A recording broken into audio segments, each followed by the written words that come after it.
Y pues quiero darles la bienvenida a todas, todos, todes a nuestra cuarta edición de Diálogos sin Censura, un foro donde todas, todos y todes alzamos nuestra voz para que cada una de tus preguntas reciba una respuesta.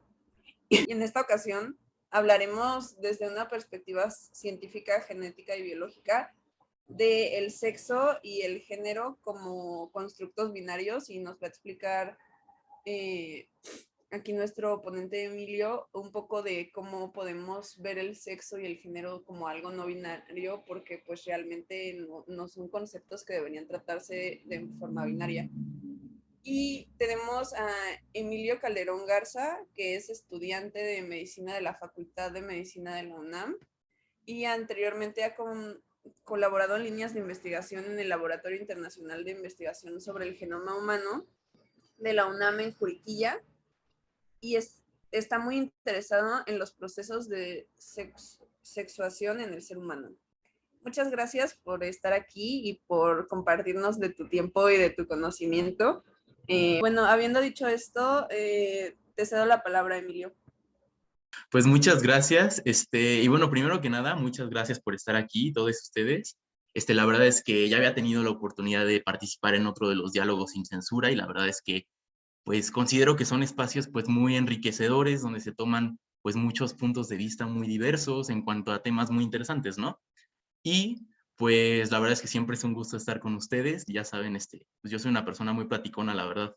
Entonces, pues platicar de esto y compartirle sobre todo algo que es para mí, pues un tema, pues que a mí me interesa mucho, no solo como estudiante de medicina, sino en general, pues nada, es como un gusto, de verdad.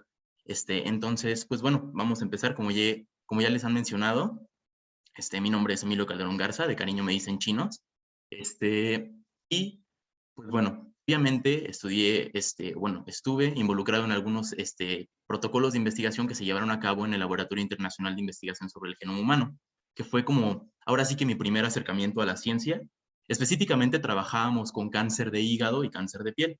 Entonces fue como ese primer acercamiento hacia la genética que tuve, y pues que a partir de eso como que empecé a cultivar este interés y pues más que un interés, más bien una como genuina curiosidad, como con todos los procesos que conocemos que son de sexuación. Entonces vamos a indagar un poco en ese concepto un poco más adelante, pero interprétenlo o tómenlo como que es todos los procesos, tanto biológicos como psicológicos, como incluso sociales, que conforman la sexualidad, ¿no? De los seres, bueno, de los seres humanos.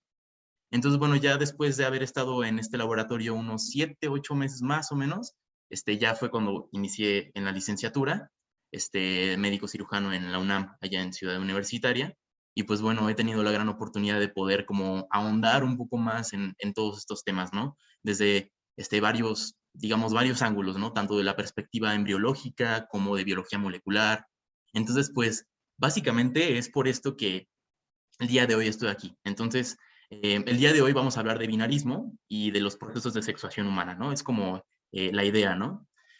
Y más que nada, lo que a mí me gustaría, como que ustedes se llevaran, si algo se van a llevar del día de hoy, es esta frase que se la escuché por primera vez a la doctora Alejandra Medina, que trabaja también en el Laboratorio Internacional de Investigación sobre el Genoma Humano.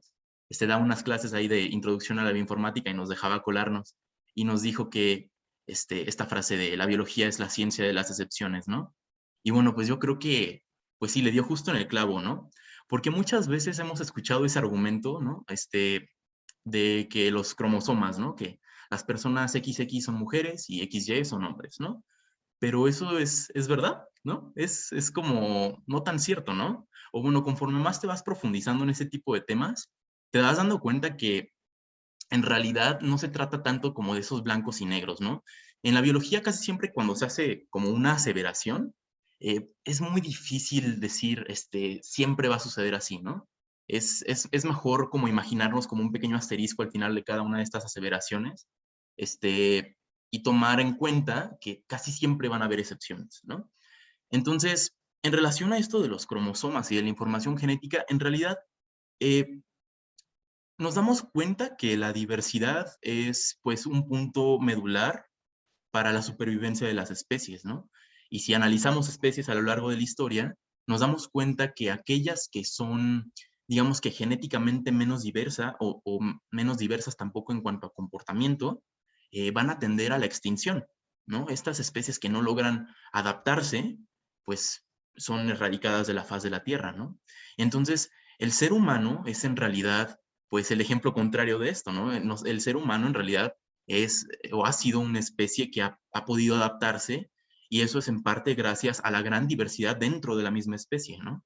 Entonces, llévense esto, ¿no? En realidad, la biología no es una ciencia de datos duros, así como, no sé, otras posibles ramas de la ciencia y el conocimiento, pero es más bien una ciencia que se encarga de estudiar gradientes, ¿no? Gradientes, y eso nos implica también tomarlos en cuenta, ¿no? Incluso aquellas cosas que no sean comunes no significa que sean anormales, ¿no? Entonces, llévense eso. Vamos a tocar el día de hoy algunos temas que nos van a ayudar a comprender como globalmente estos procesos de sexuación en relación al binarismo, ¿no? Entonces, primero que nada, me gustaría empezar con un poco de las bases de la biología molecular y la genética. Después, un poco el concepto de binarismo desde una perspectiva tanto biológica como social. Los procesos de sexuación humana son muy complejos, entonces en realidad lo que me interesa es como darles a entender que pues son complejos, ¿no? Y no son aislados, todos suceden como en esta combinación, ¿no? Todos los procesos de sexuación van sucediendo de forma simultánea.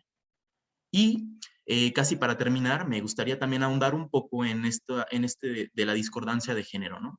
Probablemente hayan escuchado este término no como discordancia de género, sino como la disforia de género, que es este fenómeno, pues muy subjetivo de algunas personas que experimentan una discordancia en cuanto a su género percibido y la condición de su sexo biológico. Y esto es característico no solo de las identidades no binarias, sino también de las identidades trans. Entonces, a pesar de que el día de hoy el interés no es como tal ahondar mucho en cuanto a las identidades trans, tocaré un poco el tema en relación a la clasificación internacional de enfermedades de la Organización Mundial de la Salud, que es el CIE-11. Yo sé que suena como extraño que es clasificación internacional de enfermedades, pero quiero aclarar desde ahorita que no son consideradas enfermedades, están bajo su propio apartado, entonces solamente para que lo tomen en cuenta. Y finalmente, como les mencionaban previamente, un espacio para preguntas y respuestas. Bueno, empecemos ahora sí, dando inicio a la parte de biología molecular y genética, ¿no? Pues hay que entender que la biología molecular se va a encargar de estudiar a los procesos biológicos como en sus unidades más fundamentales, ¿no? A nivel molecular, la parte más chiquita, ¿no?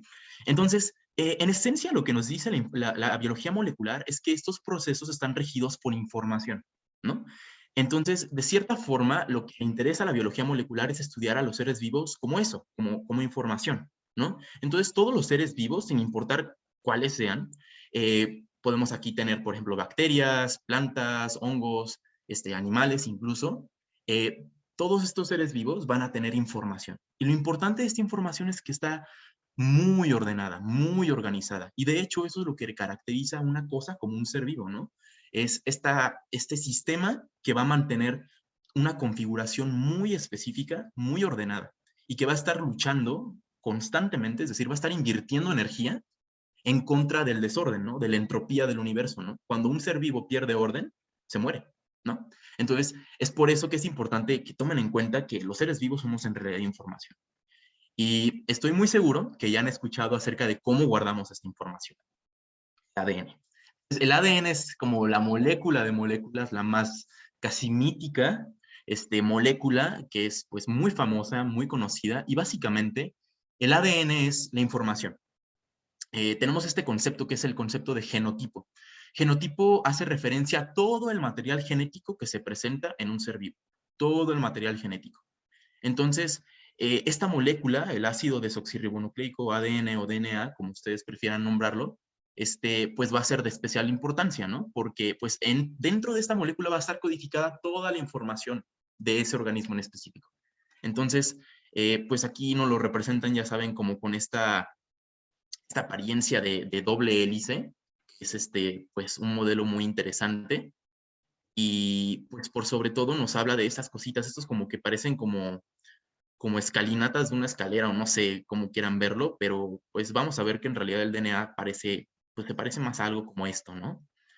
Entonces, Bueno, les he puesto esta imagen más que nada para que se den cuenta de la relevancia del código genético, o bueno, más bien del genoma, y que quería ahondar o hacer este énfasis en que el código genético en seres pluricelulares, como lo somos los seres humanos, se va a presentar una copia de todo el genoma en cada una de las células del cuerpo. Entonces, aquí podemos ver en esta tinción, entonces en este corte histológico este corte es de una tonsila palatina, es las famosas anginas, ¿no? Que cuando uno se enferma de la garganta, se hinchan mucho, pues este es el corte, ¿no? Entonces tenemos la parte superficial, ¿no? Que da hacia la boca, y luego ya tenemos este tejido conjuntivo subyacente, y finalmente tenemos todas estas puntitos que alcanzan a ver, todos los puntitos, desde estos más grandes, estos que se ven más como apariencia como de salchicha, así como alargadas, y estos que son como puntitos también, todos estos son núcleos de una célula. Cada una de estas bolitas que ustedes pueden ver en este azul intenso, va a cargar con una copia entera de todo el material genético. Y es por esto que ustedes pueden, no sé, los científicos que se dedican a hacer secuenciación pueden obtener todo el genoma de un ser humano a partir de una muestra muy pequeña de material biológico, ¿no? Es por esto. Entonces, todas las células van a tener una copia entera del material genético que nos hace quienes somos, ¿no? Entonces, en resumen, la biología molecular va a estudiar el flujo de la información en los seres vivos. ¿Cómo va a viajar desde el ADN hasta lo que va a ser un producto biológico, pues ahora que sí que, pues funcional, ¿no? ¿Cómo vamos a transformar el ADN que por sí solo, pues no es así como algo que tenga función, ¿no? Solamente almacena la información. Entonces, lo que estudia la biología molecular es eso, cómo vamos a transformar el ADN a algo pues tangible, algo que provoque algo en el cuerpo, ¿no? Entonces, como les he dicho, en todas las células del cuerpo vamos a tener, bueno, en casi todas las células, ya se acuerdan que la biología es la célula, perdón, es la ciencia de las excepciones, pues no todas las células tienen núcleo, pero pues bueno, las células en esencia van a tener en su núcleo información genética en forma de ADN. Esta información genética va a tener que, antes de poderse ser funcional, va a tener que primero pasar en un estado intermedio, transitorio, en el que se va a transformar en una molécula mensajera que pues básicamente va a ser esta misma información, pero convertida a un formato que se pueda leer, por decirlo así, si ustedes quieren entender. Importante, se va a preservar cierta secuencia, cierto arreglo y cierto orden que va a compartir la molécula mensajera con el ADN, ¿no? No puede ser información distinta, es la misma información. ¿Qué va a resultar? Una región o pequeñas regiones de la célula no se encuentran en el núcleo, sino estos pequeños aparatos, ustedes se imaginan así como pequeñas fábricas que se van a encontrar en el citoplasma celular, que es como toda la parte de aquí afuera, van a ver estas estructuras que se llaman ribosomas. Estos ribosomas van a tener la capacidad de leer la información genética de la molécula mensajera y transformarla a un producto biológico funcional, que en el 99% de los casos va a ser una proteína.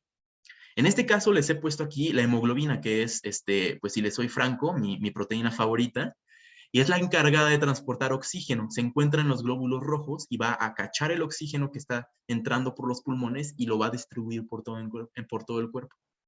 Ya ustedes se estarán imaginando qué puede pasar si la información viene mal aquí o viene mal desde el origen, ¿no? ¿Qué le pasará a esta proteína? Pues estará defectuosa, estará pues trunca o no tendrá la función que debe. ¿Qué tenemos como resultado? Una persona que va a estar en un constante estado de hipoxia, no va a poder tener oxígeno en su cuerpo, las famosas anemias, ¿no? En esencia es eso. Entonces, vean la importancia de que este movimiento, este flujo de información sea correcto, porque de lo contrario puede traer consecuencias catastróficas, ¿no? Y también, pues, importantemente, este flujo de información es lo que conocemos como el dogma central de la biología molecular. Entonces tiene un nombre muy rimbombante, pero en esencia, lo que nos habla el dogma central de la biología molecular es el paso de información desde el ADN a esta molécula intermedia que conocemos como ARN mensajero y que se va a traducir en una proteína.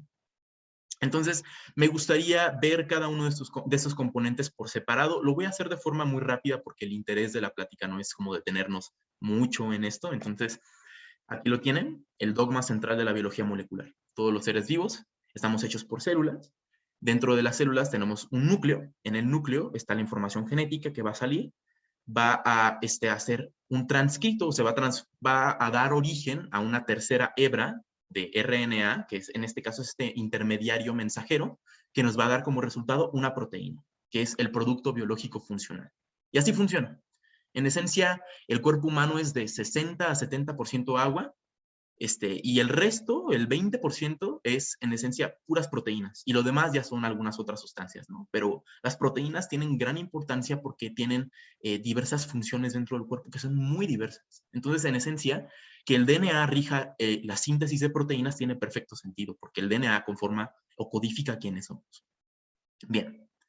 Entonces, bueno, este es otro esquema. Aquí se representa el dogma, pero es exactamente lo mismo. DNA a RNA a proteína, gracias a la interacción de los ribosomas que pueden leer el RNA. ¿Va? Perfecto. Bien.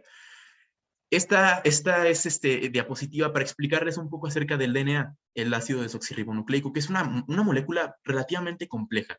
Es un doble hélice dextrógiro, es decir, que gira hacia la derecha, y que va a tener un esqueleto de azúcar y fosfatos, que es en esencia la parte amarilla que ustedes ven, estas dos como hebras que se alcanzan a ver. Está en esencia formado por un azúcar de 5 carbonos que se llama desoxirribosa, por eso el nombre de desoxirribonucleico, que va a enlazar a través de fosfatos, se va a enlazar con el siguiente azúcar, y así posteriormente vamos a tener dos hebras que son antiparalelas, entonces van a estar en sentido contrario, una va para arriba y otra para abajo, entonces se van a enlazar. Y lo más importante del DNA es entender esto que está aquí en el medio, que son las famosas bases nitrogenadas. Las bases nitrogenadas en el ADN son 4, la adenina, la timina, la citosina y la guanina, y van a tener la peculiaridad de enlazarse únicamente con su base complementaria. Entonces, la adenina únicamente va a poder enlazarse con la timina, y la guanina únicamente va a poder enlazarse con la citosina. De tal manera que si yo tengo las dos hebras y las separo, y yo tengo de un lado la adenina, yo sé que del otro lado, a fuerza, en esa posición, a fuerza va a tener que haber una timina. Entonces, teniendo una sola hebra, vamos a tener toda la información genética, ¿va? Entonces, pues bueno, eso va a ser muy importante, y lo vamos a ver más adelante cuando lleguemos al intermediario mensajero del que veníamos platicando. Imagínense el DNA, esto es como un ejemplo solamente para que se lo imaginen un poco más sencillo, que el DNA es como, tiene esta apariencia como de cremallera o de zipper, ¿no? En las cuales las bases van a enlazarse unas con otras complementariamente, y hay estos dos esqueletos de azúcar fosfato en ambos extremos, ¿no? Y esto, pues imagínense, si ustedes empiezan a darle cierta torsión a esa cremallera, pues va a adquirir una forma helicoidal, ¿no? O de hélice, ¿no? Y bueno, esto es solamente para representarles lo que ya habíamos platicado, ¿no? La timina se une con la adenina y la guanina se une con la citosina. ¿Por qué? Por la geometría de la molécula. Solamente la regla de las moléculas y por los grupos funcionales que se presentan va a permitir que se formen enlaces de hidrógeno, ¿va? Es únicamente por eso. Y aquí tenemos el esqueleto de azúcar fosfato. Muy bien. Entonces, aquí les pongo el código Morse. El código Morse va a codificar el alfabeto en puntos y líneas, ¿no? Entonces, de forma similar, el ADN va a codificar la información, pero en vez de utilizar solamente puntos o líneas, va a utilizar adenina, guanina, timina y citosina. A, T, G y C. Entonces, ustedes comúnmente, ya les había comentado, que los seres vivos, la información, comúnmente van a encontrar representada a esta información así. Adenina, timina, aquí lo podemos ver aquí abajo, adenina, timina, adenina, citosina, guanina, y eso se va a hacer larguísimo, ¿no? Miles de pares de bases, ¿no? ¿Por qué pares? Porque del otro lado, evidentemente, vamos a tener la base complementaria, pero como nosotros sabemos que son complementarias, en realidad no necesitamos representarla. Sabemos que con solo una hebra tenemos para toda la información, ¿no? Porque yo sé que si aquí tengo la A, del otro lado vamos a tener la complementaria, que sería la timina, ¿no? Y bueno, esto es en cuanto al ADN. Ahora sí, pasemos al ARN, que es, en esencia, el ADN va a tener que convertirse, el ADN es muy preciado. Entonces, a nuestras células no les gusta arriesgar el ADN por nada. Entonces, de cierta forma, sería poco práctico que el ADN saliera del núcleo al citoplasma para formar proteínas, ¿no? Entonces, ¿por qué? Porque es preciado y porque sacar el ADN va a representar riesgo de daño. ¿no? Y en segundo lugar, porque el ADN siempre tiene que preservarse en el núcleo. ¿Por qué? Porque pues, la célula no va a codificar para una proteína solamente una vez, lo va a hacer varias veces a lo largo de su ciclo celular, ¿no? Entonces, nuestros ancestros unicelulares hace miles de millones de años encontraron esta solución muy inteligente, que es la de sintetizar a partir de una doble hélice de ADN, un intermediario que sea, pues básicamente el que va a moverse, ¿no? Que en este caso es el ARN, o ARNM, el M significa mensajero, ¿no? Entonces, me gustaría llamar su atención a que en realidad es lo mismo, ¿no? Vamos a tener las bases nitrogenadas, la citosina, guanina, adenina, pero la particularidad del ARN es que en vez de tener timina, va a tener uracilo. De hecho, si ustedes se dan cuenta, la única diferencia es este grupo metilo, este carbono con estos 3 hidrógenos, no van a estar presentes en el uracilo. ¿Para qué sirve esto? De cierta forma, nuestras células tienen que identificar qué es un ARN mensajero y qué es un ADN. Entonces, esto va a ayudar. Otra de las diferencias es que el tipo de azúcar que va a conformar este esqueleto en el caso del ARN va a ser un azúcar distinto. La única diferencia es que va a estar, digámoslo en términos sencillos, va a tener un oxígeno extra, por decirlo así. Entonces, en vez de ser ácido desoxi, es decir, sin oxígeno, va a ser solamente ribonucleico, que va a ser el mismo tipo de azúcar, pero con el oxígeno, ¿va? En realidad no me interesaría detenerme tanto a esto, solo me gustaría que entendieran que el ARN mensajero es esta molécula intermedia. Y bueno, los apareamientos de las bases se van a preservar, solamente que en el caso del ARN, evidentemente no tenemos timina, entonces va a corresponder a la adenina con el uracilo, ¿no? Entonces, bueno. Los ribosomas. Los ribosomas son esas estructuras, son estos organelos que se encuentran en diversas partes de las células. En este punto me gustaría solamente enfocarnos en los que se encuentran en el citoplasma, entonces afuera del núcleo. Y básicamente son como los que van a tener la capacidad de lectura, que van a poder tomar la molécula intermediaria y van a poder leer la información genética en tripletes. Entonces van a leer de 3 en 3 bases nitrogenadas. Entonces, por ejemplo, adenina, citosina, citosina. Uracilo, uracilo, uracilo, etcétera, ¿no? Entonces, en 3 va a estar leyendo. Estos tripletes son los que conocemos como codones. Y cada codón en secuencia va a corresponder a un aminoácido. Y los aminoácidos son, en esencia, los precursores a una proteína. Una proteína está hecha por una larga cadena de aminoácidos. Entonces, esto es el ribosoma. Podemos ver aquí cómo el ARN mensajero está llegando y podemos ver también cómo estas estructuras que están en el ribosoma, que es otro tipo de ARN, no me voy a detener mucho en estos, van a tener esto que conocemos como el anticodón. Si la información genética está adenina, citosina, guanina en este caso, va a tener que tener las complementarias, ¿no?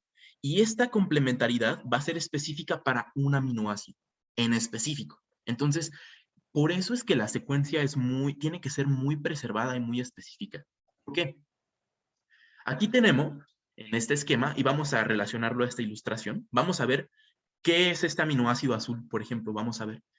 Si el ARN mensajero tiene adenina, citosina y guanina, vamos a buscar aquí adenina, citosina y guanina, ¿ok? Sabemos que el aminoácido azul, en este caso, sería la treonina, ¿no? Si tenemos en este caso de acá, citosina, guanina, uracilo, vamos a ver, citosina, guanina, uracilo, citosina, guanina, uracilo, sería la arginina, sería otro aminoácido distinto. Y es la combinación de estos aminoácidos que son derivados de los codones lo que le va a dar las características a la proteína, ¿no? Entonces, finalmente este proceso, la información está siendo leída y transformada en algo completamente diferente. El ARN va a poder degradarse, el ADN se va a quedar muy cómodo en su núcleo, pero eventualmente nos va a dar resultado a este producto biológico funcional que se va a enlazar y va a formar esta secuencia, ¿va? Entonces, nuevamente, el dogma central de la biología molecular nos va a hablar del cambio de ADN a ARN, que se llama transcripción, y la traducción, que es verdaderamente cómo se convierte la información de ARN a un polipéptido o una proteína. Interesantemente, hay hay codones que no van a codificar para ningún aminoácido y por lo tanto van a ser el punto en donde la proteína va a terminar de codificarse. ¿Me explico? Entonces, pues bueno. Ajá, y luego, bueno, ¿Para qué les estoy contando todo este choro mareador? En realidad, la intención de todo esto es entender que, de cierta forma, el DNA es determinante, ¿no? El DNA va a determinar prácticamente todos los aspectos que conforman a los seres vivos, ¿no? Y sobre todo, va a tener, pues, especial relación a las proteínas, ¿no? Entonces, si sabemos que el ADN se está transformando en ARN para transformarse en proteínas, entonces, ¿qué es lo especial de esas proteínas, no? ¿Por qué las proteínas tienen relevancia, no?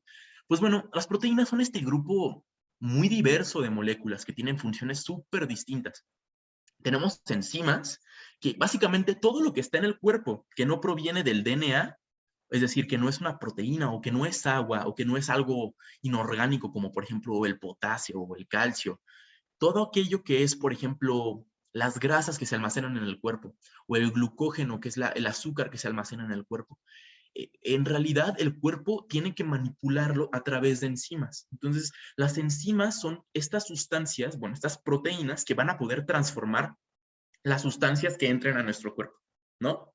Si nosotros, no sé, nos comemos una galleta o un pan que tiene, no sé, almidón, que es un azúcar, van a haber enzimas en la saliva, en el tracto digestivo, en este caso sería la amilasa salival, que va a poder romper esas azúcares para que podamos digerirlo, ¿no?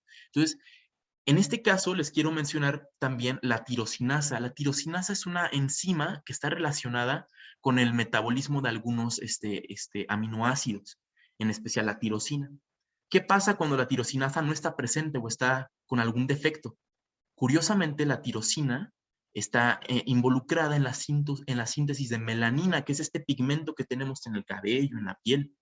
Una persona sin tirosinasa es una persona que conocemos como con albinismo, ¿no? Entonces, no va a tener el pigmento porque no va a tener la enzima que pueda transformar la tirosina a melanina.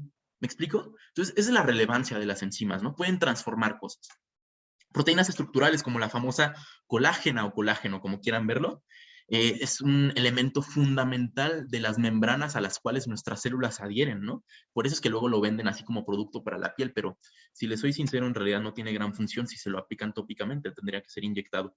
Pero bueno, solo es un dato para que luego vean cómo las empresas como que se aprovechan, ¿no? De que no se sabe cómo dónde están las proteínas, ¿no? Pero la colágena en esencia tiene una función estructural vital, ¿no? Entonces son estas largas fibras. Hormonas como la insulina, ¿no? Una persona con una insulina de producción deficiente o sin insulina o sin capaz para reconocerla es una persona diabética, ¿no? Y finalmente, las famosísimas inmunoglobulinas, ¿no? Yo estoy seguro que ustedes han escuchado acerca de ellas, son los famosos anticuerpos, ¿no? Y tienen una función inmune fundamental, ¿no? Entonces, esa es la importancia de que el código genético, la información genética sea adecuadamente leída, ¿no? Bien. Continuando. Bueno, he escuchado acerca de Marlene Orozco, no sé si la conozcan, es esta chica que tiene fotos como con todos los famosos así imaginables que a ustedes se les puedan ocurrir. Y les pongo el ejemplo de Marlene porque cuando se toma una muestra biológica, si no es agua, va a ser una proteína, prácticamente siempre, ¿no? Y yo sé que les he dicho que la biología es la ciencia de las excepciones, pero por mera probabilidad, las proteínas conforman una gran parte de nuestro peso corporal. Entonces, las proteínas tienen funciones tan diversas que van a estar en todas partes, ¿no? Así como Marlene, ¿no? Así, de verdad, en lugares de que ni siquiera te podrías imaginar, ahí hay proteínas, ¿no? Nada más es un ejemplo para que les quede un poquito más. Regresando al DNA. Bueno, ya tenemos que el DNA de cierta forma está almacenado, ¿no? Está almacenado en el núcleo, ¿no? Entonces, ¿cómo es esto, no? Entonces, la importancia de que el DNA esté empaquetado adecuadamente es grande, es importante, porque la célula tiene que siempre ser capaz de reconocer dónde dejó las cosas. Entonces, si tú tienes una biblioteca, tienes un sistema en el cual vas almacenando los libros, ¿no? O la información. De igual manera, el DNA no está guardado así como una bola de estambre aleatoria. Eso no es el caso. Lo que sucede es que el DNA tiene un empaquetamiento muy específico. Entonces, tenemos aquí, como ya les he explicado, la doble hélice, ¿no? La doble hebra de DNA con sus bases nitrogenadas apareadas perfectamente de forma complementaria y van a empezar a darle vueltas a unas proteínas, que también son proteínas, voy a hablar mucho de proteínas hoy, que son las famosas histonas, así se llaman. Son estas proteínas, de hecho son 8 proteínas que se van a unir para formar estas estructuras que se llaman nucleosomas, que es básicamente la unidad fundamental de empaquetamiento del código genético. Entonces, alrededor de los nucleosomas le van a dar, la hebra de ADN le va a dar 2 vueltas, y luego se va a seguir al siguiente octámero de histonas, le va a dar 2 vueltas, y así. Nos va a formar esto, que es una fibra cromatínica. En realidad, esto ya se le conoce, ya no le hablamos como DNA como tal, sino que funcionalmente al DNA, como lo encontramos en los núcleos, lo encontramos en forma pues relacionada con estas otras proteínas. Cuando el DNA se relaciona con estas proteínas histonas, que son proteínas estructurales, es como le vamos a llamar, es cromatina, ¿no? Entonces, la cromatina va a ser todo esto, ¿no? Toda esta información genética de cierta forma estructurada y compartimentalizada, es la palabra. Y finalmente, la cromatina va a tener capacidad para compactarse un poco más. Y eso es lo que conocemos como cromosoma, que es el máximo grado de empaquetamiento de la información genética. Curiosamente o importantemente, el cromosoma solamente se va a presentar cuando tenemos división celular. Fuera de eso no vamos a tener cromosomas. En realidad vamos a tener cromatina. Entonces, eso es un poco más de la cromatina. Aquí tenemos una electromicrografía. Aquí podemos ver lo que puede ser el núcleo dentro de una célula, y lo que pueden ver en blanco y en negro son las dos versiones de la cromatina. Una cromatina un poco más densa y una cromatina más laxa, ¿no? Pero en realidad esto es el núcleo, y así se ve, ¿no? Con estos microscopios electrónicos tan avanzados que ahora se tienen. Y bueno, y los cromosomas, ¿no? Que sería lo que se presenta. Y yo sé que ustedes han escuchado ese típico argumento de gente, pues, francamente ignorante, ¿no? Y pseudocientífica de, el análisis de los cromosomas, no sé qué, si tienes XX eres mujer, ¿no? Y pues bueno, en realidad lo que se está refiriendo esta persona es a un cariograma, ¿no? El cariograma es este análisis, que es un método diagnóstico para detectar diversas anomalías en el material genético, ¿no? Pero en realidad los cromosomas, ahí les va, que la información esté no significa que se exprese, porque tiene que recorrer cierto trayecto, ¿no? Entonces, esto es solamente un pequeño spoiler de cómo la información genética que esté no significa que es lo que vayamos a ver en el cuerpo, ¿no? Porque, por ejemplo, si sabemos que el código genético viene una parte de progenitor 1 y otra parte la otra mitad del otro progenitor, ¿no? Si mi progenitor 1 tiene ojos verdes y el progenitor 2 los tiene cafés, entonces, dentro de la información genética de ese producto, va a haber la información para ambos colores de ojos, ambos alelos, son ambas versiones de ese gen, pero que se expresen, pues la persona no necesariamente tiene que tener un ojo azul y uno café, ¿no? Regularmente va a tener los ojos cafés, porque eso es lo que se le conoce como un gen dominante, ¿no? Que va a predominar sobre el gen de ojos azules, ¿no? Entonces, el genotipo no sabemos, ¿no? El genotipo está ahí y no sabemos qué puede haber en esa información, ¿no? Y en realidad, pues es un reduccionismo decir que porque tengas un cromosoma XX o un cromosomas sexuales XY, vayas a tener un fenotipo, es decir, características físicas XX o XY, ¿no? ¿Están de acuerdo? Porque al final estos procesos son muy complejos, ¿no? Y no se detienen solamente en que haya un cromosoma, ¿no? De hecho, cuando hablamos en ciencias de la salud, cuando decimos que hay un sexo biológico, en realidad, pues el término pues no nos dice mucho, ¿no? Hay un sexo cromosómico, hay un sexo incluso gonadal, hay un sexo en cuanto a los genitales externos, ¿no? Entonces, en realidad, la palabra sexo es un poco inútil en términos de hacer un diagnóstico, ¿no? De lo que puede ser o no una persona. Bien, aquí solamente les he puesto un pequeño video para que quede un poco más claro lo de la biología molecular, ¿no? Entonces, se los voy a ir narrando, no tiene audio. Tenemos nuestra célula, es muy rápido, solamente para que les quede muy claro este trayecto de la información a un producto funcional. Dentro de la célula tenemos a nuestro núcleo, que va a tener muchos orificios, que son los poros nucleares, tiene poros, tiene la información genética, y aquí me gusta mucho cómo representan que el cromosoma es en realidad la información genética empaquetada, ¿no? ¿Ya vieron? Y ahí tenemos a las famosas histonas, ¿no? Las proteínas de estructura que van a hacerlas en donde el DNA se va a enrollar, ¿no? Entonces, bien, aquí tenemos la información genética y pues bueno, la información genética para que pueda transformarse en un producto funcional va a tener que recurrir a un proceso en el cual va a sintetizarse. Este proceso es un poco más complejo. Aquí nos mencionan esta proteína que es una enzima, la RNA polimerasa, es una proteína. Y gracias a ella se va a hacer una horquilla, se van a separar las dos hebras y se va a poder sintetizar una tercera cadena, que va a ser una cadena única, que es nuestro intermediario. Y como pueden ver, hay una complementariedad de las bases, ¿va? Esta molécula, que ya se ha sintetizado a partir del ADN, es el ARN mensajero. ¿Va a poder sufrir algunos procesos de transformación previos a volverse una proteína? Sí, estos son mecanismos de regulación un poco más complejos, pero lo interesante y lo importante es que el ARN mensajero es la molécula que se va a encargar de moverse fuera del núcleo, o sea, va a salir a través de los poros nucleares, va a llegar al citoplasma y en el citoplasma va a encontrarse con el ribosoma, que es otro complejo que incluye proteínas y que va a permitir la lectura del ARN mensajero. A partir de estos adaptadores, que es otra versión del ARN, que se conoce como ARN de transferencia o ARNT, que va a ser el que está encargado de cargar los aminoácidos, ¿no? Y estos aminoácidos son los que en conjunto nos van a formar proteínas. A mí me encanta cómo en este video vean cómo va la lectura, ¿no? Y se ve muy bonito cómo se van enlazando y cómo van reconociendo la información que va a corresponder a aminoácidos en específico. Y miren nada más lo que está formando arriba. Una cadena de aminoácidos, ¿no? ¿Ya vieron? Entonces, este proceso está muy ralentizado, esto pasa muy rápido, ¿eh? Pero en realidad lo que tenemos al final de estos procesos va a ser esta estructura que va a doblarse y nos va a formar una proteína, ¿no? Entonces, bueno, espero que con este video ya les haya quedado un poco más claro cómo es que pasa esto, ¿no? Entonces, bueno, resumen, me voy a permitir leerles esto. Los seres vivos almacenan información en sus núcleos, en forma de DNA, ¿no? Puede presentarse como cromatina, el DNA, o en forma de cromosomas si estamos en un proceso de división celular. La información es transcrita para formar un intermediario, en este caso el ARN mensajero, el cual está encargado de interpretar, o más bien va a ser interpretado en los ribosomas para sintetizar proteínas, ¿no? Que es lo que nos interesa, ¿no? Formar un producto de lo que tenemos de información. Y finalmente que la información genética le da características únicas a cada individuo, ¿no?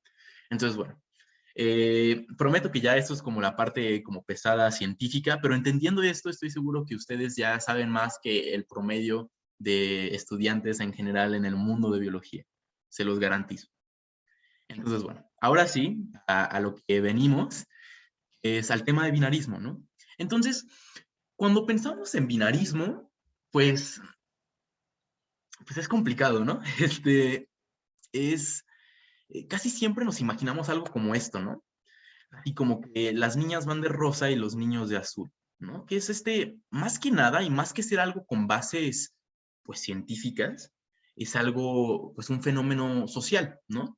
En donde estos sistemas de creencias de las personas, pues, van a influir en estos productos, ¿no?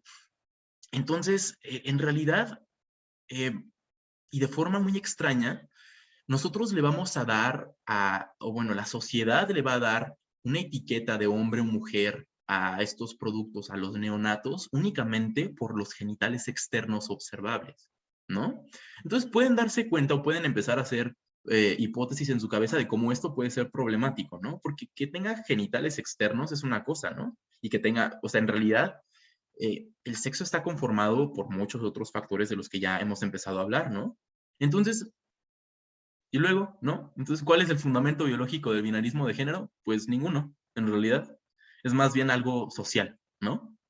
Si quisiéramos ser más estrictos, podríamos hablar que el binarismo tiene como dos contrapartes. Primero que nada, y hablando más como de la perspectiva biológica, tenemos al dimorfismo sexual, ¿no? Es el conjunto de diferencias del desarrollo que son características de los distintos sexos en una especie determinada. Aquí les pongo el ejemplo de los pavos reales. En el caso de los seres humanos también hay diferencias en relación al sexo, ¿no? Entonces, individuos de sexo 1, sexo 2, van a presentar o van a exhibir características que son específicas para ese sexo. ¿Cuál es la función del dimorfismo sexual? ¿O por qué es que nos reproducimos sexualmente los seres humanos? Para tener productos con mayor variabilidad genética, ¿no? Para que haya mayor entremezclamiento del material genético y eso de cierta forma es un factor protector, ¿no? Va a evitar que la especie de un solo virus, por ejemplo, nos muramos todos, ¿no? En esencia, y para ponérselo, es un ejemplo muy burdo, pero En esencia, el dimorfismo sexual es eso, ¿no? Tiene un rol en la naturaleza, más que nada, un rol reproductivo, ¿no? Más que nada. Y nosotros sabemos que, pues en realidad, la sexualidad está conformada por más aspectos que no solamente son estrictamente, pues, reproductivos, ¿no? ¿Me explico? Entonces, ahora sí tenemos al binarismo de género, ¿no? Es este sistema de creencias que va a agrupar en categorías muy estrictas, perdón, estaba leyendo características, muy estrictas a hombres y a mujeres de acuerdo a sus características fenotípicas, ¿no? Lo que van a exhibir, lo que vamos a poder ver, ¿no? Entonces, pues en realidad como tal, el binarismo de género va a tener más con este sistema de creencias y con lo que se observa al momento de nacimiento, ¿no? Pero eso, pues vamos a ver que puede tener repercusiones, ¿no? Abordemos ahora el tema de las identidades no binarias, ¿no?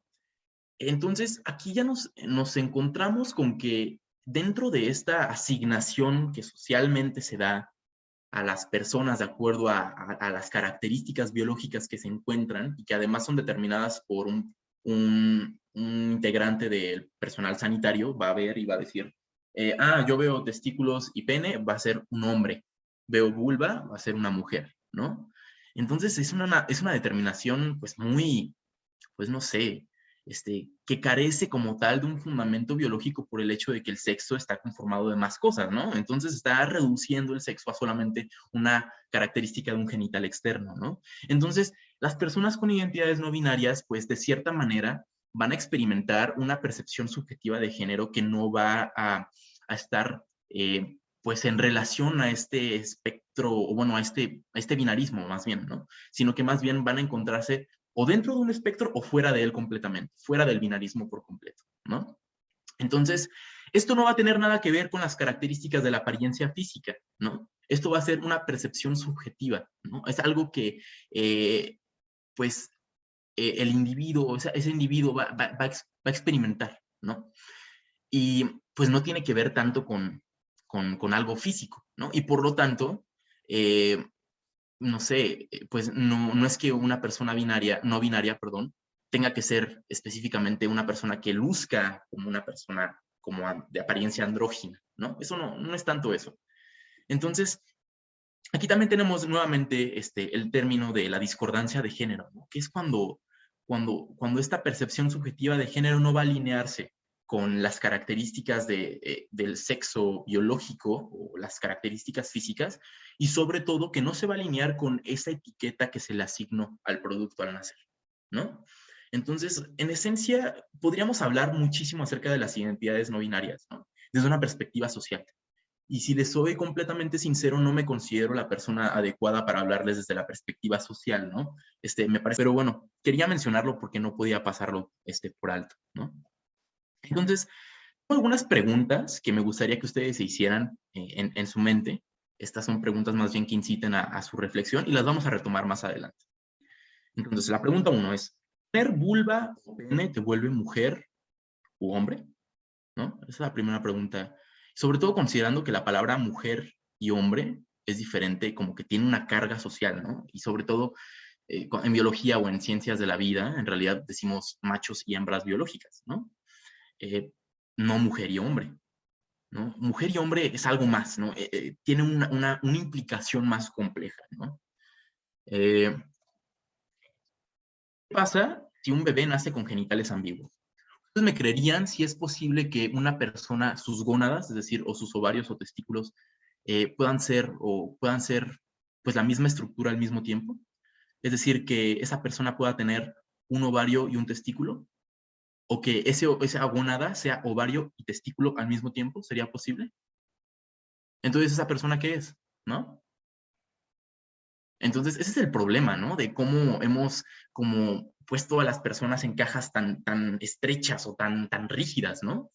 Porque en realidad a la ciencia, bueno, para propósitos evolutivos, nos interesa la diversidad, ¿no? La diversidad es un factor protector de las especies, ¿no? Conduce a la evolución y sobre todo conduce a la supervivencia de las especies, ¿no?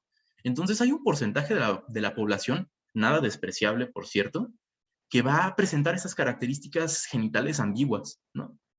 Entonces, en este caso, ¿los profesionales de la salud van a elegir el sexo, entonces? ¿O cómo? ¿No?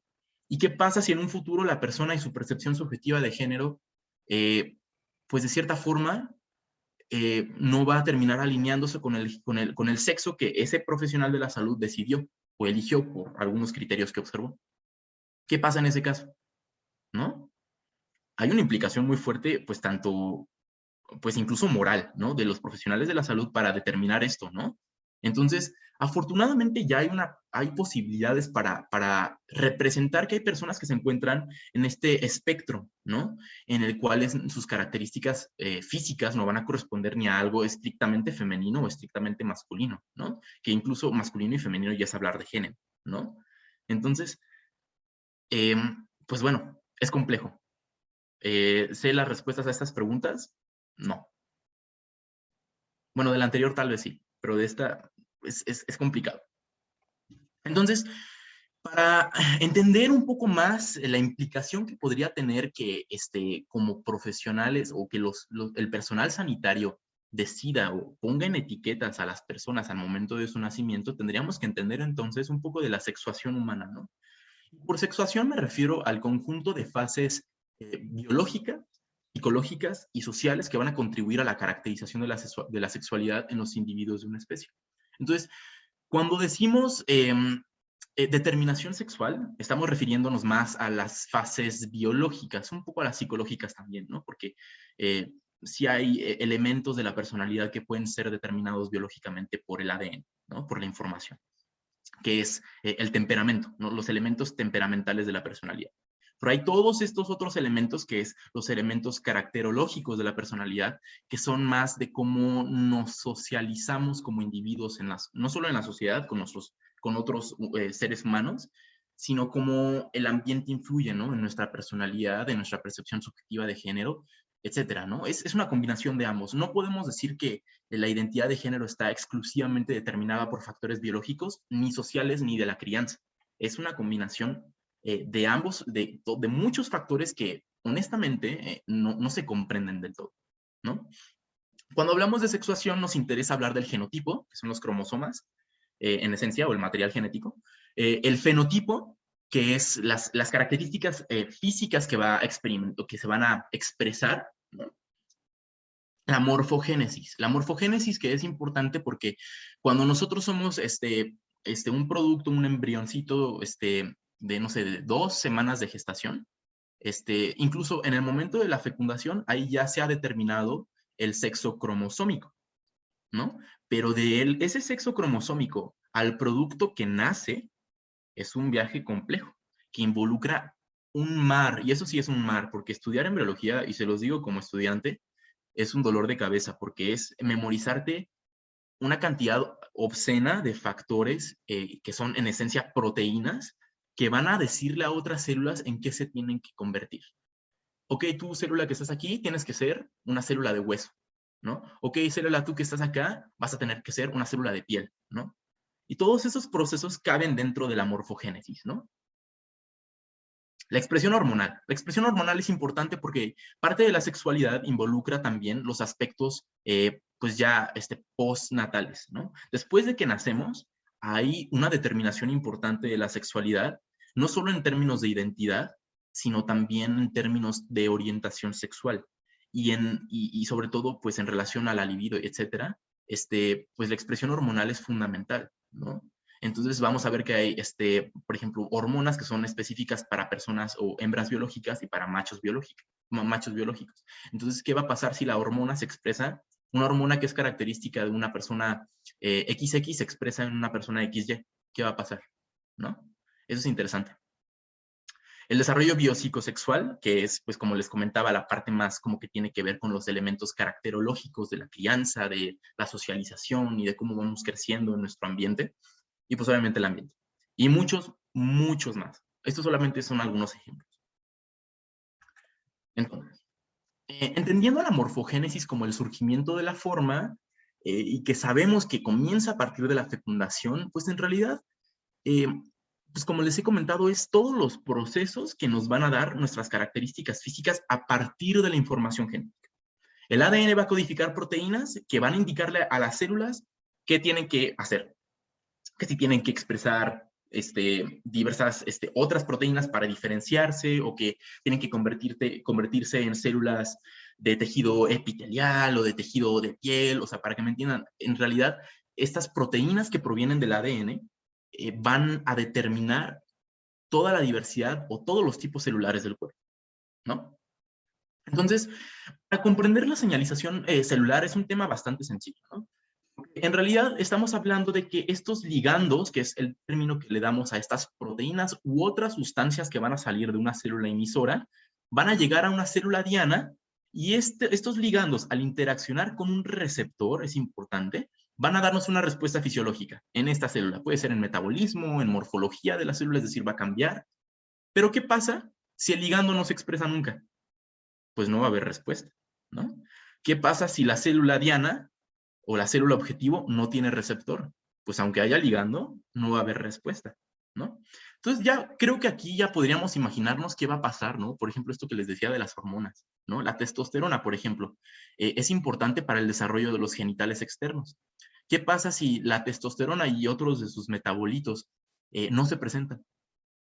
Esa persona puede que tenga su sexo cromosómico XY, que vaya a tener pene y bolsa escrotal, eso va a ser distinto. Y no porque no tenga esos dos elementos, va a significar que no va a tener cromosomas XY, ¿no? O que no va a ser un macho biológico, ¿no? Entonces, eso es interesante, porque pequeños cambios son tantos los procesos que un cambio en cualquiera de ellos nos puede dar un abanico de diversidad en cuanto a las diferencias del desarrollo sexual, que eso es algo importante para resaltar. Aquí les pongo la diana, que es como, imagínense que los ligandos son estas proteínas u otras sustancias que van a llegar a la célula diana, que es el objetivo. Imagínense que, no sé, y la persona que está como disparando esta flecha es la célula emisora, solamente para que lo tengan un poco más claro. Y bueno, esto no se limita a que hay un receptor y un ligando, ¿no? También hay este proceso que se llama la transducción de señales. Imagínense como el teléfono descompuesto. Entonces, el receptor le va a pasar la señal que ya le llegó el ligando a otro intermediario, que le va a pasar a otro intermediario, y que esto eventualmente va a resultar en una respuesta. ¿Por qué? Porque va a llegar probablemente al núcleo y va a provocar que se sintetice o que no se sintetice proteínas específicas. Entonces, cualquier cambio en esta cadena de teléfono descompuesto nos va a dar cambios también en los procesos celulares, ¿no? Y bueno, hablemos de determinación sexual en seres humanos. Ya habíamos hablado de esto, de los cromosomas XX, XY. Interesantemente, los cromosomas XX, en realidad para las hembras biológicas, en realidad uno de ellos se va a silenciar. Entonces, en realidad, el cromosoma X solamente se va a ocupar uno. Uno va a ser funcional, el otro se va a almacenar y nunca se va a utilizar, ¿no? A menos que haya un error en el otro cromosoma X, la célula es capaz de tomar el material genético, pues, sano, por decirlo así, y restaurar al otro cromosoma, ¿no? Pero, en realidad, funcionalmente, el cromosoma, o para el funcionamiento del ser humano, las hembras biológicas solo van a ocupar el cromosoma X. En el caso de los machos biológicos, el cromosoma Y es un cromosoma muy chiquito. En realidad hay una región que es el gen SRY, o Sex Determining Region, que es la región determinante del sexo. Esta región del cromosoma Y se va a expresar alrededor de la 7ª semana de gestación y tiene un periodo de gracia muy corto. Entonces puede suceder que, como ya les he dicho, las hembras biológicas solamente ocupan un cromosoma X. Entonces, si el gen SRY no se expresa en la 7ª semana de gestación, ese producto va a ser una hembra biológica, a pesar de que tenga cromosomas sexuales XY, ¿no? Entonces, esto es interesante, ¿no? Porque en realidad que tengamos cromosomas y decir que porque tienes un cromosoma XXXY, como ya les he dicho varias veces, no es determinante en absoluto o completamente de lo que es el sexo, ¿no? Y bueno, aquí les pongo otra imagen histológica. Este es un frotis sanguíneo. Estos son glóbulos rojos que, como les he dicho, no tienen núcleo. Y esta célula de aquí es un neutrófilo, es una célula, un glóbulo blanco, una célula con función inmune. Y yo puedo ver, solamente por ver esta imagen, que esta sangre le corresponde a un individuo que es una hembra biológica, o bueno, cromosómica. ¿Por qué? porque vamos a ver en los núcleos, vamos a ver lo que se le conoce como cromatina sexual. Este como chichoncito que alcanzan a ver es el famoso corpúsculo de Barr, que no es nada más ni nada menos que ese cromosoma X que se va a silenciar y que no va a ser funcional, pero que ahí va a estar. Entonces, una forma de determinar si una persona es una hembra o un macho biológico, sin importar sus características físicas, ¿no?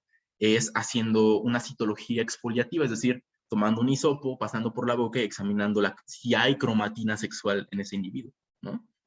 Pero bueno, y bueno, en realidad de esto lo único que me interesa antes de que se infarten, porque esta parte de la presentación lo saqué de un libro de embriología que es muy bueno, pero pues son procesos complejos.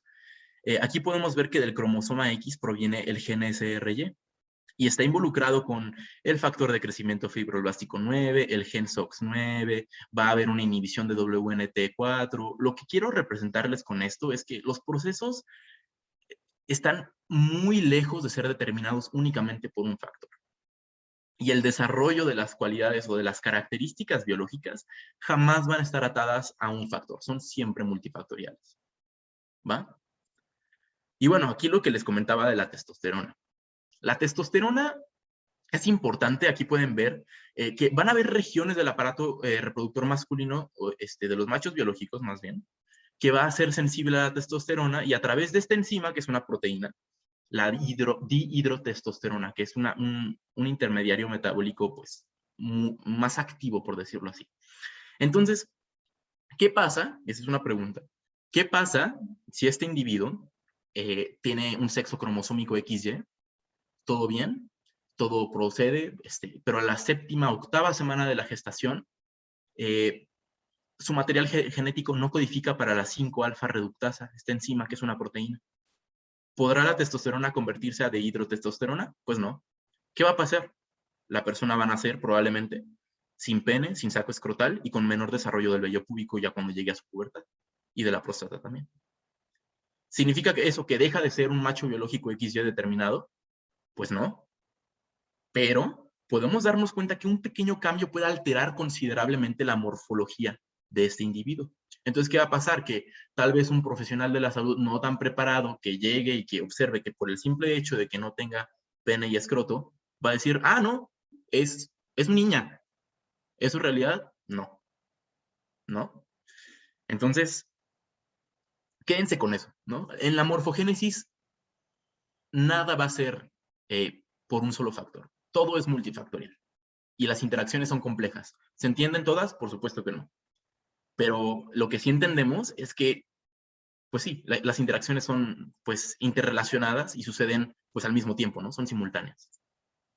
Les quiero poner este ejemplo. Es un video muy corto.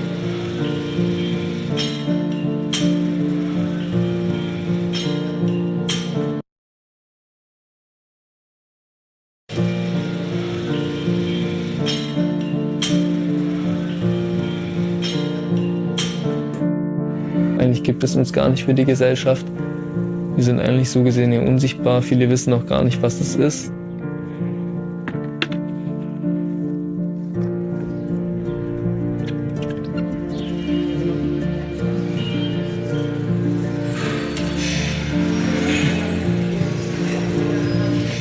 Ja, ich hätte sehr gerne eine richtige Frau, eine richtige Familie. Mit Kindern, mit Enkeln, mit allem drum und dran. Der wünscht sich nicht, also quasi Mini-Format von sich selber.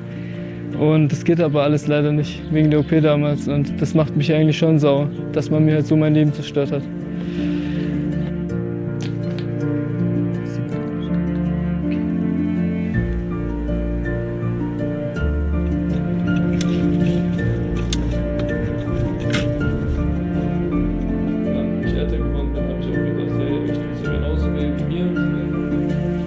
Warum habt ihr mir das nicht schon viel früher erzählt? Weil ich habe immer gesagt, hey, ich spüre, dass ich irgendwie dass mit mir was nicht stimmt, dass ich anders bin. Da es hieß, wir sollen dir als Mädchen erzählen und wir selber nicht wussten, wie und was, haben wir versucht, dich als Mädchen zu erziehen. Wir wollten dich nicht mit diesen Gedanken traurig konfrontieren, machen. Ja. Man hat dich verschnippelt. Ich habe zugestimmt und das ist meine Schuld, weil ich auch bis in den Tod nehmen werde, was ich da zugesagt habe und es tut mir bis heute leid. Aber dieses Versprechen, was die Ärztin gegeben hat, Du wirst ein glückliches Mädchen, hat sie gesagt, und das garantiere ich Ihnen.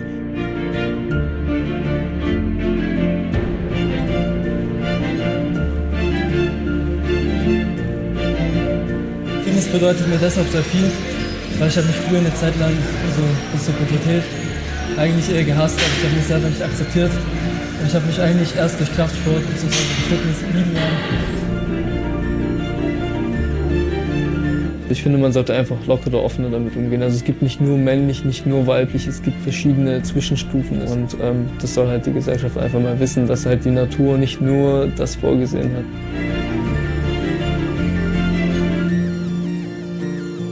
Was euer Problem immer war, ihr habt es nicht der Familie gesagt, den Familienmitgliedern. Es war tabu. Ja, es war tabu, wir haben uns geschämt. Ja, genau. Wir haben uns geschämt, fertig. Ja, also ihr habt euch quasi für mich geschämt, dass ich so bin, wie ich. Nicht für dich. Wir haben uns als geschämt, Wir dass wollten man dich so schützen. sagt, Dass man in eurer Welt, in eurer Gesellschaft nicht gesund ist. Tust du mir jetzt Vorwürfe, mir und deiner Mutter machen, dass wir uns damals so entschieden haben?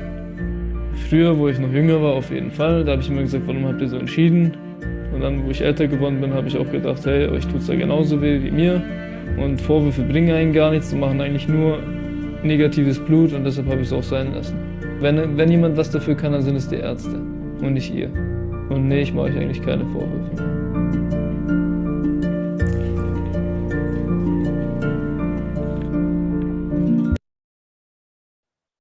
Fuerte, ¿no? O sea, la implicación, bueno, yo me imagino, si yo hubiese sido ese profesional de la salud involucrado en esta, pues más que nada, pues necedad un poco en cuanto a, hay este fenómeno muy interesante en el cual los profesionales de la salud tratan de, como decía en el video, adaptar esas características fisiológicas de ese individuo intersex a forzosamente encasillar a esta persona a que parezca más un hombre o una mujer, ¿no? Y como lo dice Cristian en el video, ¿no? Hay muchos grados intermedios, ¿no? Entonces, las personas intersex es un tema, pues, muy difícil, porque socialmente han sido personas muy invisibilizadas. Entonces, verdaderamente, pues es difícil, ¿no? Y la implicación, pues para esa doctora cirujana que le hizo esa cirugía a Cristian, pues en realidad fue una mutilación, ¿no? Y pues está difícil, ¿no? Y alguna vez en clase tuve una clase de embriología y la tuve con una doctora que es pediatra, la doctora Teresa Fuentes, quien nos comentaba que ya hoy en día lo que se recomienda es, bueno, hay procedimientos que van a tener prioridad al momento del nacimiento, ¿no? Como lo es tratar, por ejemplo, una cardiopatía congénita, ¿no? Que el bebé no esté, el producto no esté circulando su sangre, por ejemplo. No, eso es de alta prioridad. Pero la determinación sexual por algo meramente estético y que corresponda con esta categoría, pues más que nada social, no es un procedimiento de alta prioridad.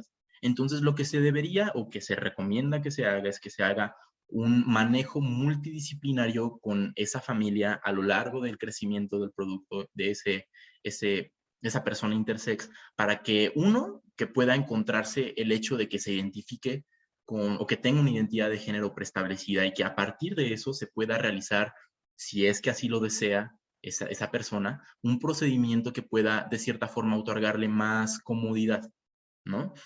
Y que le dé, pues, en consecuencia, mejor calidad de vida, ¿no? Pero, pues, en muchos casos hay personas intersex que no deciden realizar ningún procedimiento. Y eso está, pues, bien. En realidad, no hay ni bien ni mal en cuanto a decidir sobre su cuerpo, ¿no? Y es más bien esta necedad de, pues, de profesionales de la salud por encasillar a la gente, ¿no? Entonces, ese abordaje multidisciplinario con médicos, tanto la parte como de psicología, psiquiatría, la parte de endocrinología para ver como concentraciones hormonales, etcétera, neonatología, todo esto debe ser el abordaje que se le dé a este tipo de personas, ¿no? Entonces, la ONU tiene este documento muy interesante de Free and Equal que nos habla de las personas intersex, que a mí lo que me gusta de este documento es que nos describe al intersex como un término que se utiliza para describir una amplia gama de variaciones naturales del cuerpo. Todo esto es esperable, ¿no? Entonces, Las personas intersex representan aproximadamente entre el 0.05 hasta el 1.7% de la población global, que es un porcentaje nada despreciable. De hecho, el porcentaje más conservador de 0.05 es aproximadamente 40 millones de personas. Y el 1.7 es aproximadamente 120, 125 millones de personas. Es más o menos, México no sé cuántos habitantes exactamente tenga, pero 120 millones, probablemente hayan más personas intersex que mexicanos, mexicanes y mexicanes, ¿no? Eso es interesante por el hecho de que, pues, es una población nada despreciable de personas que nacen, y sobre todo hay un subregistro importantísimo de personas intersex. Hay personas que ni siquiera saben que son intersex, y lo son. Entonces, aquí nos dice las Naciones Unidas que el umbral superior es similar al número de personas pelirrojas, ¿no? Es otra forma de pensarlo, ¿no? Las personas intersex no son iguales entre sí, van a haber variaciones, hay diversas condiciones específicas que nos dan como resultado características genitales ambiguas, ¿no? Entonces, aquí les he listado algunas de las cuales me gustaría ahondar. Las 46XX y 46XY, los seres humanos tenemos 46 cromosomas, 23 pares, 23 de progenitor 1 y 23 de progenitor 2, de los cuales se utiliza esta notación para referirnos a los cromosomas sexuales. Entonces aquí nos está diciendo que los cromosomas están completos, que tiene cromosomas XX, pero por alguna razón no va a presentar las características de que tenga vulva, por ejemplo. Es un ejemplo nada más. Igual con el XY, solamente que no va a tener, como en el caso de Cristian, no va a tener o el saco escrotal, o que no va a tener o un pene o un clítoris, algo para ayudarnos a guiar, ¿no? El diagnóstico de la persona, ¿no? Estas situaciones de la gonadal verdadera es lo que les comentaba. Van a haber procesos de morfogénesis en los cuales las gónadas van a resultar en una estructura híbrida entre un ovario y un testículo, que se conoce como ovotestis. ¿Eso puede suceder? Por supuesto. Puede ser unilateral o bilateral. Y obviamente tiene sus implicaciones, ¿no? Y finalmente, las condiciones indeterminadas por situaciones desconocidas, la persona va a presentar genitales ambiguos. No necesariamente va a tener alguna relación con estas anomalías, o bueno, no anomalías, sino más bien van a haber condiciones que vamos a ver un poco más adelante, que van a tener que ver con el número de cromosomas. Si va a haber un cromosoma de más, un cromosoma de menos, que son las famosas monosomías o trisomías. Y muchas veces las personas intersex con condiciones indeterminadas de intersexualidad van a tener una relación con ese tipo de condiciones. Les he puesto aquí algunas, y no es siempre el caso que una persona con alguna de estas condiciones vaya a ser intersexual, ¿no? Pero solamente para que me gustaría hablarles acerca del síndrome de Turner, el síndrome de Klinefelter y la trisomía X. El síndrome de Turner es muy característico porque es la única monosomía compatible con la vida, es decir, es la única, como les comentaba que el cromosoma X, uno de ellos es silencia, pues entonces son personas que pueden perfectamente vivir sus vidas con ese cromosoma pues apareado, ausente. Entonces es la única que es compatible con la vida, de hecho.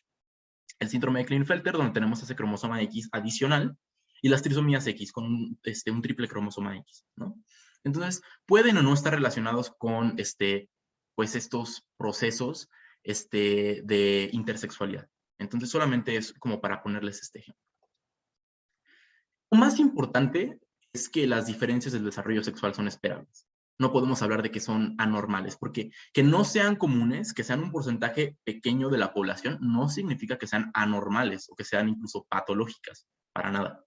Son esperables, ¿no? Al igual que toda la diversidad de la expresión génica en seres humanos, hay un cierto grado de condiciones que son esperables, ¿no? Bueno, retomando las preguntas que les había hecho, ¿no? ¿Ser vulva o pene te vuelve mujer o hombre? No, claramente, ¿no? Hay más procesos y incluso, pues sí, ahí también hay factores sociales, ¿no? Que involucran la determinación de mujeres y hombres, ¿no? Y pasa si un bebé nace con genitales ambiguos o si los profesionales de la salud tienen que elegir su sexo, pues aguas, ¿no? Entonces, afortunadamente, hoy en día ya existe una forma en la cual a momento de nacimiento es posible clasificar a ese producto como intersex, ¿no? O con una condición de intersexualidad. Y eso le va a permitir a que esa familia pueda tener mayor agencia en cómo quiere que se realice el manejo de ese producto. Y que la persona, cuando se vuelva adulta, pues tenga agencia en lo que va a suceder a su cuerpo, ¿no? Que en mi opinión es algo ideal, ¿no? Entonces aquí como que nos vamos dando cuenta, ¿no? En realidad, los procesos de sexuación no se tratan de en blancos y negros, ¿no? Y bueno, finalmente, y para casi concluir el taller del día de hoy, ya sé que nos estamos extendiendo un poquito de tiempo, pero me gustaría platicarles un poco acerca de la discordancia de género, anteriormente conocida como disforia de género, que si ven disforia de género, corríjanlo, por favor. Les hago la invitación a que lo corrijan, porque este término es obsoleto.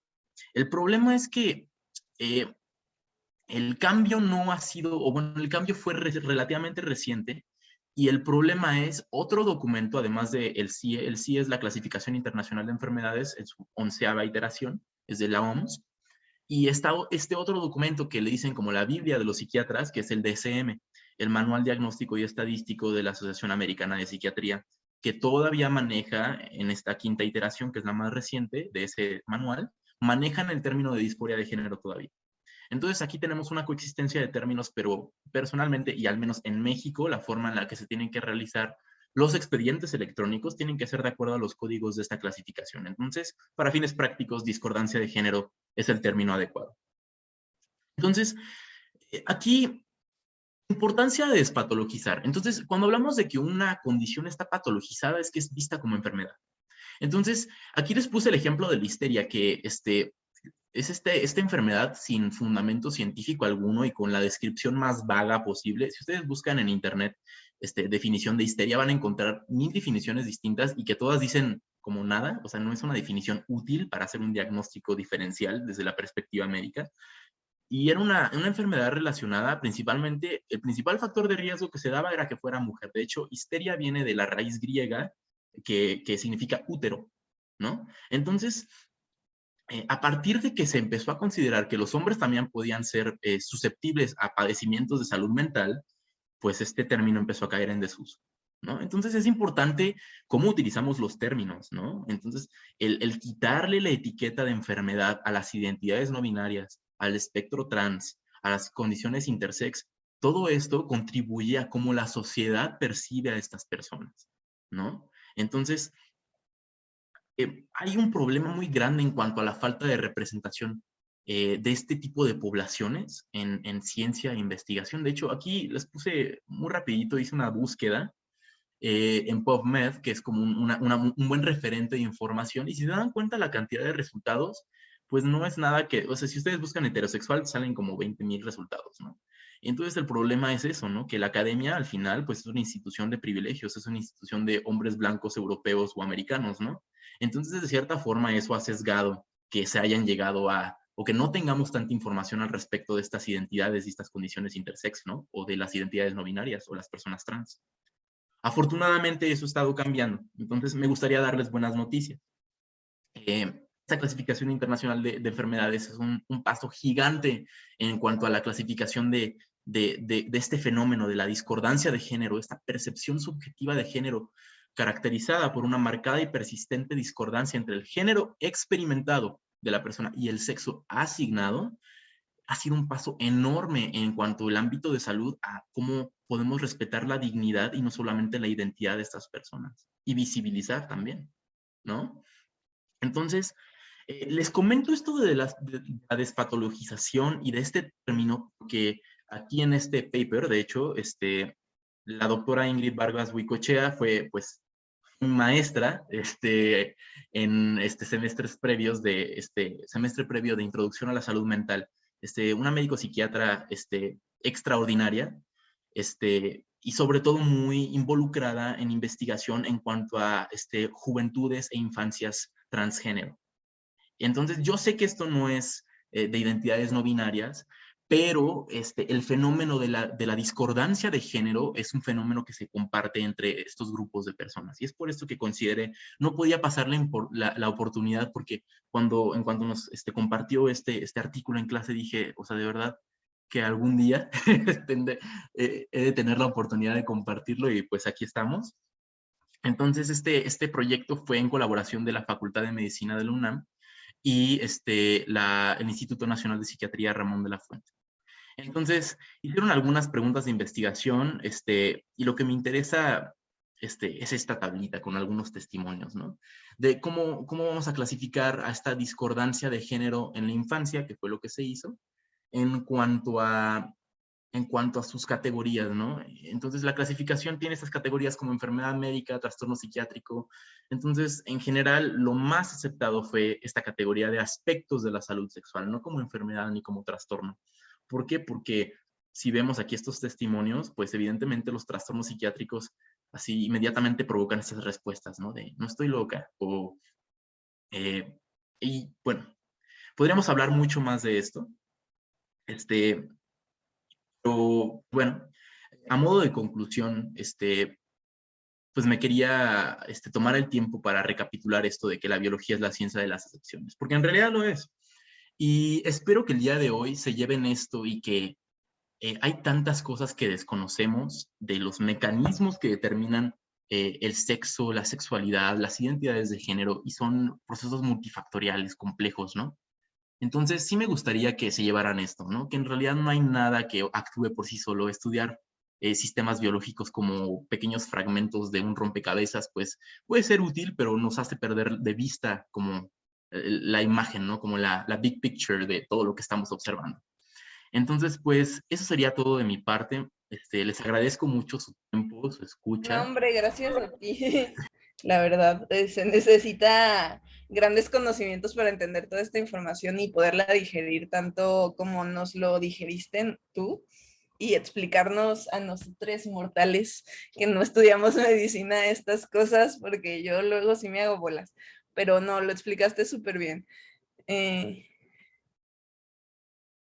nada, muchísimas gracias. La verdad, muchas gracias por el tiempo, por la plataforma y pues sobre todo por su escucha. Pues sí, Gracias. muchas gracias.